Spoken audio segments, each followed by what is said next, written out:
আজকে চলে যাচ্ছি একটু ঘুরতে। তো ঘুরতে যাওয়ার কারণটা হলো আজকে ছিল আমার জন্মদিন। তো বেরিয়ে পড়েছি আমরা তিন বান্ধবী একসাথে। তো বাড়িতে কিছু করা হয়নি তেমনভাবে আর কি, সেজন্যই ভালো লাগছিল না, ওদের নিয়ে একটুখানি বেরোলাম ঘুরতে।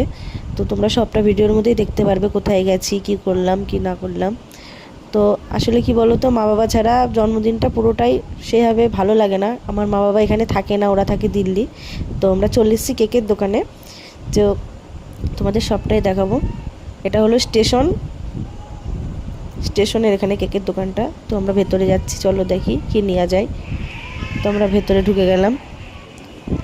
ঢুকে গিয়ে এখন কেক সিলেক্ট করব কোনটা নেওয়া যায় না নেওয়া যায়। আসলে কি বলো তো, আমার একটা বান্ধবী আজকে ওদের নিরামিষ বলে ও এগলেস কেক খাবে। তো আমরা সেই বুঝেই নেব। তো আমরা সিলেক্ট করছি কী নেবো না নেবো। এই দোকানটাতে অনেক ধরনের কেক, বিস্কিট,